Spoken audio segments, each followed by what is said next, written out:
Assalamualaikum warahmatullahi wabarakatuh. Alhamdulillahirrabbilalamin. Assalatu wassalamu ala asrofil anbiya'i wal mursalin Sayyidina Muhammadin wa ala alihi wa sahbihi ajma'in, amma ba'd. Perkenalkan, nama saya Salwadin Fadilah, NIM 2119271 dari kelompok 1 akan mempresentasikan materi tafsir Tarbawi, yaitu surah Al-Mujadalah ayat 1 yang akan diterangkan oleh Mas Hakim, dan yang kedua surah Al-Alaq ayat 1-5 yang akan diterangkan oleh Mbak Iza, dan yang ketiga adalah At-Taubah, surah At-Taubah ayat 122 yang akan diterangkan oleh Faisal Arif. Sebelum memulai materi, kita akan membahas apa sih hakikat tafsir Tarbawi itu. Nah, tafsir Tarbawi hakikatnya ialah merupakan upaya untuk meningkatkan pemahaman akan kandungan Al-Quran dari aspek kependidikan. Nah, juga memahami pesan-pesan dari Al-Quran dalam ayat-ayatnya. Itulah hakikat dari tafsir, sehingga dapat memahami dalam upaya urgensi tafsir Al-Quran tersebut. Penting dalam pendidikan merupakan salah satu bagian penting dari kehidupan. Nah, posisinya sangat strategis dalam membentuk budaya dan peradaban umat manusia. Datangnya surah Al-Alaq pertama kali cukup menjadi bukti bahwa Al-Quran sangatlah penting dalam proses pendidikan. Nah, udah paham kan dengan hakikat tafsir Tarbawi? Selanjutnya kita akan masuk pada materi yang pertama, yaitu surah Al-Mujadalah ayat 1 yang akan diterangkan oleh Mas Hakim. Assalamualaikum warahmatullahi wabarakatuh. Perkenalkan, nama saya Muhammad Hakim Arif, NIM 2118283. Saya dari kelompok 1 akan membahas tentang ayat-ayat Al-Quran yang berkaitan dengan pendidikan. Salah satunya yaitu Quran Surat Al-Mujadalah ayat 11. Sebelum membahas keterkaitan ayat tersebut dengan pendidikan, saya akan membacakan isi surat dan artinya. A'udzubillahi minasyaitonirrajim. Bismillahirrahmanirrahim. Ya ayyuhalladzina amanu idza qila lakum tafassahu fil majalisi fafsahu yafsahillahu lakum wa idza qila ansuzu fansuzu yarfa'illahu alladzina amanu minkum walladzina utul ilma darajat wallahu bima ta'maluna khabir. Artinya, wahai orang-orang yang beriman, apabila dikatakan kepadamu, berilah kelapangan di dalam majelis-majelis, maka lapangkanlah. Niscaya Allah akan memberikan kelapangan untukmu. Dan apabila dikatakan berdirilah kamu, maka berdirilah. Niscaya Allah akan mengangkat derajat orang-orang yang beriman di antaramu dan orang-orang yang diberi ilmu beberapa derajat. Dan Allah Maha teliti apa yang kamu kerjakan. Adapun keterkaitan ayat tersebut dengan pendidikan, yaitu yang pertama, dalam pandangan Al-Quran, ilmu adalah keistimewaan yang menjadikan manusia unggul dan melebihi dari makhluk-makhluk lain guna menjalankan kekhalifahan di muka bumi. Sementara itu, manusia menurut Al-Quran memiliki potensi untuk meraih ilmu dan mengembangkannya dengan seizin Allah. Berkali-kali Allah menunjukkan betapa tinggi derajat dan kedudukan orang yang memiliki ilmu pengetahuan. Selanjutnya yaitu Al-Quran menginformasikan kepada umat manusia bahwa ada beberapa alat yang dapat digunakan untuk meraih ilmu pengetahuan. Di antaranya yaitu panca indera dan akal, yakni ada 4 sarana yang dapat digunakan untuk memperoleh ilmu. Yang pertama pendengaran, kedua mata, dan selanjutnya akal, dan selanjutnya yaitu hati. Ada juga yaitu keutamaan orang yang berilmu dan penuntut ilmu. Yang pertama, dimuliakan dan diangkat derajatnya oleh Allah. Yang kedua, ilmu dapat sebagai sarana untuk mendekatkan diri dan takut kepada Allah.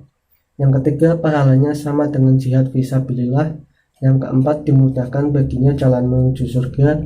Yang kelima, lebih mulia dari ahli ibadah. Dan yang terakhir yaitu dimohon ampunan oleh penduduk langit dan bumi. Terima kasih. Sekian yang dapat saya sampaikan. Wassalamualaikum warahmatullahi wabarakatuh.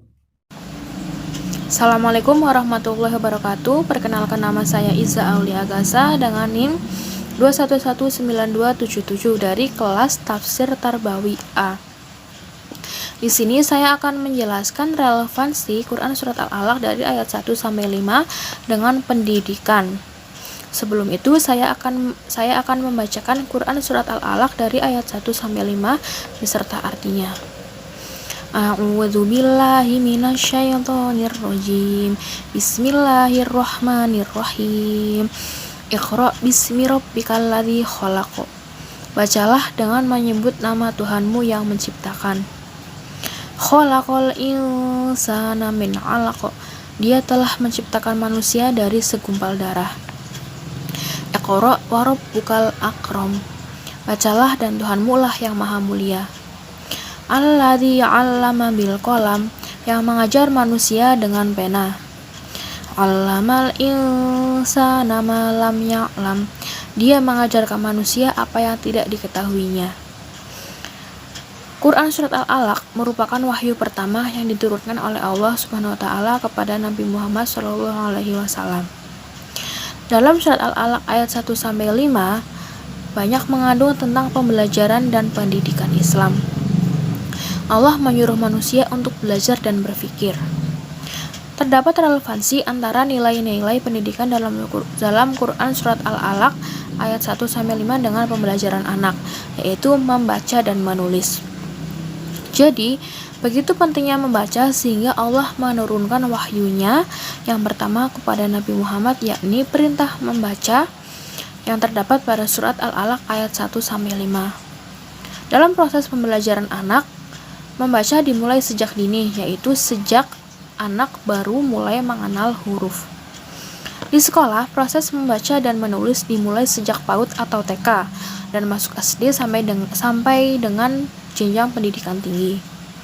Perintah Iqra mengandung makna bahwasanya setiap muslim itu berkewajiban untuk selalu menambah wawasan, informasi, dan juga pengetahuan, sehingga memiliki banyak informasi, wawasan, dan juga pengetahuan.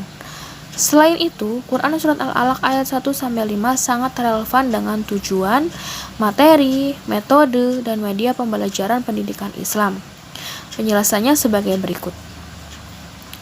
Yang pertama, dalam Surat Al-Alaq ayat 1 sampai 5, tujuan pendidikan agama Islam adalah membina atau mengembalikan manusia kepada fitrahnya, yaitu rububiyah Allah, sehingga mewujudkan manusia yang berjiwa tauhid, takwa kepada Allah, rajin beribadah dan beramal sholih, serta berakhlak karimah. Tujuan akhirnya adalah mendapatkan kebahagiaan di dunia dan akhirat. Kemudian yang kedua, materi yang sangat dominan dalam Quran Surat Al-Alaq ayat 1 sampai 5 adalah penanaman nilai tauhid. Selain itu, materi yang harus diajarkan adalah pendidikan ibadah, pendidikan akhlak, dan juga pendidikan pengetahuan.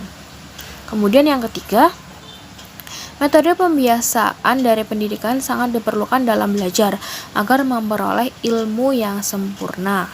Kemudian yang keempat, Quran Surat Al-Alaq ayat 1 sampai 5 sangat relevan dengan media dan teknologi pendidikan.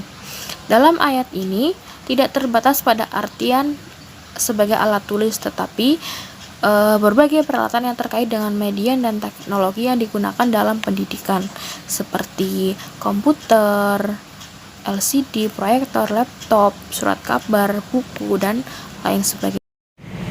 Di sini saya akan menjelaskan kaitan ilmu pendidikan dari surat At-Taubah ayat 122. A'udzubillahi minasyaitonirrajim. Bismillahirrahmanirrahim. Wa ma kanal mu'minuna liyanfiru kafah. Falaula nafara min kulli firqatin minhum ta'ifatul liyatafaqahu fid dini waliyunziru qaumahum in idza raja'u ilaihim la'allahum yahdzarun. Yang artinya, dan tidak sepatutnya orang mukmin itu semuanya pergi ke medan perang. Mengapa sebagian dari setiap golongan di antara mereka tidak pergi untuk memperdalam pengetahuan agama mereka dan untuk memberikan peringatan kepada kaumnya apabila mereka telah kembali agar mereka dapat menjaga dirinya. Tafsir Kemenak. Allah menerangkan bahwa tidak semua orang mukmin harus berangkat ke medan perang. Bila peperangan itu dapat dilakukan oleh sebagian kaum muslimin saja, tetapi harus ada pembagian tugas dalam masyarakat. Sebagian berangkat ke medan perang dan sebagian harus menuntut ilmu dan mendalami agama Islam.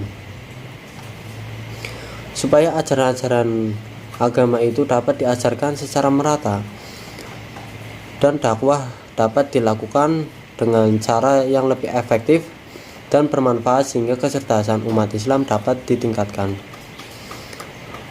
Perang bertujuan untuk mengalahkan musuh-musuh Islam serta mengamalkan jalan dakwah Islamiyah. Sedangkan menuntut ilmu dan mendalami ilmu-ilmu agama bertujuan untuk mencerdaskan umat dan mengembangkan agama Islam agar dapat disebarluaskan dan dipahami oleh semua macam lapisan masyarakat. Oleh karena itu, ayat ini telah menetapkan bahwa fungsi ilmu adalah untuk mencerdaskan umat. Maka tidak dapat dibenarkan bila ada orang Islam yang menuntut ilmu pengetahuan hanya untuk mengejar pangkat dan kedudukan untuk keuntungan pribadi saja. Apabila untuk menggunakan ilmu pengetahuan sebagai kebanggaan dan kesombongan diri terhadap golongan yang umat belum menerima pengetahuan, orang-orang yang telah memiliki ilmu pengetahuan harus menjadi pelita dan pembimbing bagi umatnya. Ia harus menyebarluaskan ilmunya dan membimbing orang lain agar memiliki ilmu pengetahuan pula. Selain itu, ia sendiri juga harus mengamalkan ilmunya agar menjadi contoh dan teladan bagi orang-orang sekitar dalam ketaatan menjalankan peraturan dan ajaran-ajaran agama. Dengan demikian, setiap orang mukmin mempunyai 3 macam kewajiban. Yang pertama menuntut ilmu, yang kedua mengamalkannya, kemudian yang ketiga mengajarkannya kepada orang lain. Selanjutnya nilai-nilai pendidikan yang dapat kita petik dari surat At-Taubah ayat 122. Tujuan orang berilmu yang pertama mengajarkan ilmunya kepada orang lain. Yang kedua mengamalkan ilmu dan menjadi teladan bagi orang lain. Yang ketiga memberi fatwa atau rujukan atas problematika masyarakat. Kemudian yang keempat menjaga diri dan masyarakat agar terhindar dari kebodohan dan kehinaan. Kita sebagai calon guru saat pembelajaran di kelas harus memiliki ilmu pengetahuan agar pembelajaran dapat efektif dan efisien. Maka dari itu kita wajib memiliki ilmu pengetahuan.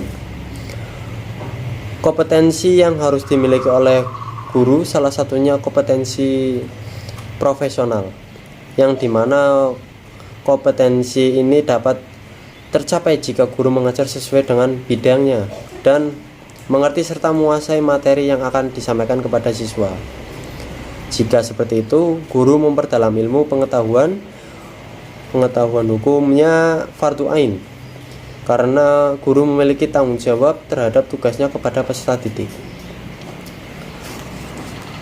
Terima kasih kepada para pemateri yang telah menjelaskan materinya. Nah, inti dari semua materi yang tadi dijelaskan adalah bahwasanya sebuah kewajiban bagi seorang muslim untuk menuntut ilmu dan terus menggali pengetahuannya dan wawasan yang kita miliki agar wawasan dan pengetahuan tersebut menjadi semakin luas. Baiklah, karena materi sudah dijelaskan semuanya, saya selaku moderator undur diri dan meminta maaf jika ada salah kata yang disengaja maupun yang tidak disengaja. Terima kasih. Billahi taufiq wal hidayah. Wassalamualaikum warahmatullahi wabarakatuh.